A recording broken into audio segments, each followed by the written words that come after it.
Innovation takes practice.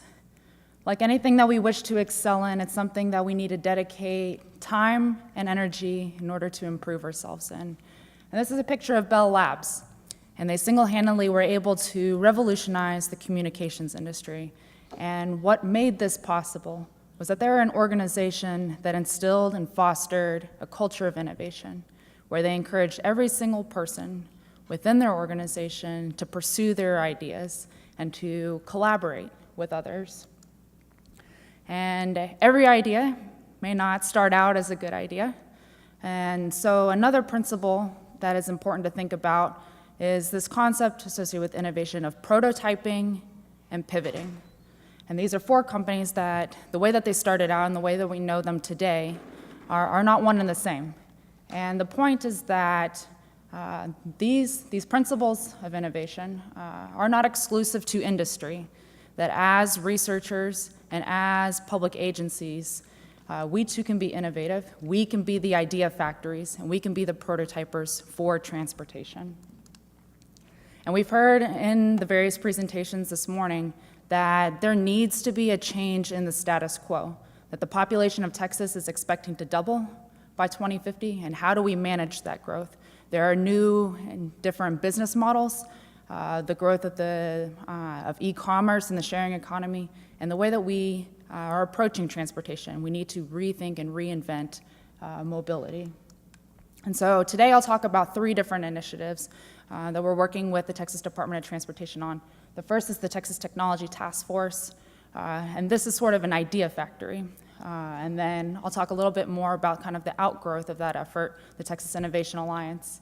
And then I'll do a quick kind of around the horn, taking a look across the state about the different regions in the state and their different initiatives. So starting off with the task force, in 2013, the Texas legislature charged the Texas Department of Transportation with creating a technology task force as a way to think about some of these emerging trends and technologies that are coming down the pipeline and understand what their implications for the Texas transportation system are going to be.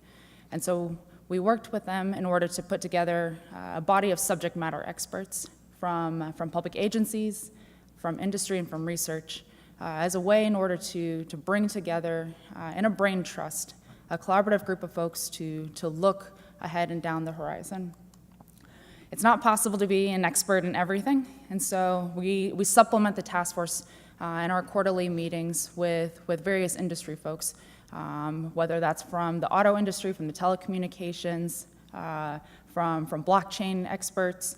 And so we bring them in as a way to refresh and keep on top of some of the things that are coming down the pipeline. We've put together an emerging technology portfolio where it includes the next generation vehicles. And something that we've heard is that we need to stop calling them next generation, that they are here and that we need to be conscious of how connected and automated and electric and the unmanned vehicles are going to be affecting our transportation system, that there are a need to understand big data and how that is going to change the way in which we store data, manage data, who is going to own the data, that there are still many unknown questions, and how do we move forward in a time of uncertainty? And the portfolio is a way to keep an eye on the technologies and help to move them forward from the futuristic ones, such as Hyperloop, where there is great potential, to the ones that are ready for more near-term implementation. As an overview, we work to align the goals of TxDOT with those of the local and regional transportation agencies, keeping an eye on the different trends of the customer. Tom's presentation, you could hear that customers are demanding choice. Customers are demanding that they have these options at their fingertips and that they have real-time traveler information in order to be able to make these decisions. And so we work with TxDOT to help to frame what this means for the statewide transportation system as a whole. And the task force is, think of it as an incubator. There are various ideas that have come out through the work that we were able to identify around drones. They worked with their aviation division in order to help develop some guidelines and are now looking at their applications for bridge inspection. We've also worked with their information and management division in order to understand how data touches all the different parts of the state, and have now partnered with various folks throughout industry in order to take a larger look about what some of those implications will be. We've been able to also help with a communications plan. How do we speak about technology? And how do we engage the public? How do we engage the policymakers and the audiences that we are trying to reach with some of these new and emerging concepts? How do we apply those to the everyday life so that people can understand these ideas that we're talking about? And then lastly, I spent a little bit more time on the Texas Innovation Alliance as an outgrowth of this effort and really as an action network to be able to implement many of these ideas. We, through the task force, we have been involved with the City of Austin's Smart City Challenge team. The amount of outpouring of stakeholder support that came out from industry, from the public agencies, from the research institutions, we all came together in a way that we have not done before as transportation agencies. We began to look at the system holistically and how do we approach the various community challenges in a way that can be meaningful. Something else that we understood was that technology is a tool, that it's really a way to help our communities, to serve our communities, and technology is not an end goal in itself. We also understood, kind of getting back to this prototyping, that we need to have a pilot, learn, and scale model of deployment, that at some point we need to simply go through the exercise of testing these different technologies, of working across the stakeholders as a way to understand how the communications work, iterate upon some of the technical barriers that we encounter, and then move forward. After the Smart City Challenge, we worked with TxDOT, we worked with the City of Austin, and the transportation agencies, including NCT-COG and others, who had supported the application to scale up the effort. We wanted to go from Smart City to Smart State, that it was not a way to elevate just one city within Texas, but really the state overall. And we invited 9 other cities to, we reached out to have them jumpstart and build their own smart city teams. And it was a way in which we asked them to put together a cross-section of the transportation and community leadership that were needed to tackle these different problems. And so many of the teams include representatives from the city, from the MPO or the COG, from the transit agency. San Antonio's includes their joint military base, and El Paso's includes the port. So whoever needs to be at the table as part of these conversations, we've invited to form really the core innovation teams in each of these regions. We invited them to the summit last year in December of 2016, really as a way to understand what some of the challenges are across the state, what are our shared goals, and really how do we move forward together. Out of that effort, we were able to identify that the connected and automated vehicle space is going to be really important, and how do we move forward on that together? Data was something that we consistently heard across the board. What does that mean for our infrastructure systems?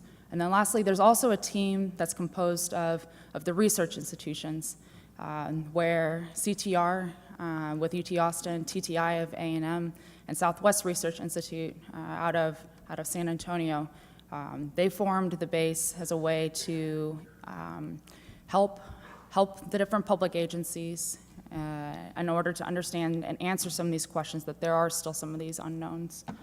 And out of that effort, we were able to come together and we formed the Texas Innovation Alliance. We've continued the momentum and are working towards our upcoming summit this year. And kind of this gives you an idea about who the different partners are, and it's really a collaborative effort that includes the public agencies, industry partners, as well as the research institutions. And I'll share a little bit more about how this has since evolved. This year, Team Arlington has focused their team specifically on automated vehicles as a way to move out. And we've also included Team Open Data, where now they're going to be taking a look across the state about what are Texas's open data needs.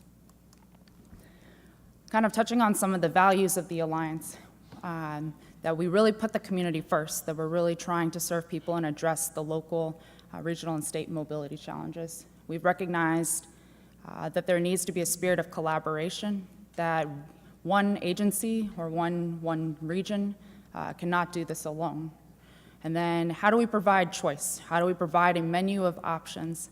I'm from Texas. I grew up in Katy, and so I know very much what it means to drive to work, to drive to school, to drive everywhere. And we've understood and recognized that that is not a sustainable model of development. So how do we offer Texans greater choice? And finally, the culture of innovation, that we need to continue fostering and pushing forward on these new ideas. Some of the things that we heard were that there's a need to revisit and support innovative procurement practices, that we need to help support the partnership development between public and private entities, to develop out and build out a library of best practices to support each of these different pilots, and how do we plug our research institutions into the agencies who have the research questions. Also, something that we're really excited about, Texas is the only state that has been designated as an automated vehicle proving ground. This is something that came out of the summit, came out of the Alliance, where the 3 research institutions took the lead and were supported by the 5 major urban areas. And together we went in on a joint application at a time when perhaps we would have been more competitive and submitted individually. Instead, we chose to come together and have put forth these different urban and freight test beds in conjunction with some closed campuses, the Rellis one here in Bryan College Station, as well as the others, as a way to begin piloting and learning from these new technologies. I'll go through now kind of rapid fire style and where each of the teams are at and how they've progressed. And we have our upcoming summit. It's going to be actually just next week in Houston. So starting off with Arlington, Arlington has moved forward with deploying and piloting an Easy Mile shuttle in its entertainment district, and it's learning from giving free rides to the community to understand how people interact with the vehicle and how this type of transportation in a closed-loop environment will affect its community. In Austin is focusing on the Riverside and Grove corridors, particularly on connected vehicle deployments. They're planning to install 10 dedicated short-range communication radios on some of the Capital Metro buses as a way to understand what does a connected vehicle and infrastructure environment, how does that operate. Here in Bryan College Station, there's the effort around game day, but then how do we make every day game day? The lessons that we've learned in kind of this pressure cooker environment when there's high levels of activity, how do we expand those lessons learned to everyday traffic operations? Corpus Christi is taking a look at its port, the amount of freight traffic that is along the queuing of the corridor. There have been trucks that can wait for up to 7 hours, and this causes a congestion hazard, a safety hazard, and how do we use data and how do we improve the traffic flow around the port? Up in Dallas-Fort Worth, Tarrant County is looking at how do we improve access to healthcare services. There's been a partnership with Lyft where rather than a person taking an ambulance, if they're able to help identify that it's a low acuity, how can we provide alternative forms of transportation that are much more affordable and appropriate for the use case? El Paso is also looking at its port of entry, and they have an initiative with the Proving Grounds where we can go from ports to planes. How do we help bring freight traffic in or in people and help get them between through the port of entry in a timely manner and over to the airport? In Houston, they're looking at a automated vehicle shuttle deployment, first and last mile service between the U of H and TSU campuses, and how do we expand some of the lessons learned in these closed or controlled environments to other areas such as the energy corridor. And then in San Antonio, there's 2 north and south routes, Military and Blanco, and the freeways. And right now, the systems between the local arterials and the state interstate system don't necessarily speak to one another. And so if there's an accident on the freeway, how can we notify the right people, get people to the incident, move it off as quickly and efficiently as possible, and then adjust the signal phase and timing on the north and south routes in order to alleviate congestion. This year, we've been able to form Team Open Data, and it's being led by TxDOT's Information Management Division, and they're building upon the lessons learned from Hurricane Harvey. As we saw, as people were facing their evacuation decisions, they sought out a reliable and accurate source of information to know where were the roads closed, where was the high water, where was the flooding, and so building upon that, where throughout the state can we develop standards and common formats for construction and lane closure information? Can we then share that information with the commercial vehicle industry to help improve routing or just help people get to work on time faster? And then the R&D team has expanded from kind of the first 3, and we've expanded out now to really build out a statewide network that smart cities are, they touch so many different areas beyond just the engineering. It's the engineering, the planning, the policy, and how do we ensure that there is a network in place that are able to help tackle some of these questions. And so I'd just like to invite everyone. The second annual Texas Mobility Summit will be in Houston, October 15th through 17th. There'll be a series of workshops where the teams go through, but then there'll be presentations also to hear how Texas is moving forward in each of these areas. And in conclusion, I'd just like to kind of reiterate and get back to some of the comments that were made earlier, that as we're moving forward in a time of uncertainty. And individually, cities or public agencies, we have limited capacity and capability. But collectively, we can leverage our talent, resources, and solutions to ultimately be a marketplace for innovation. So thank you.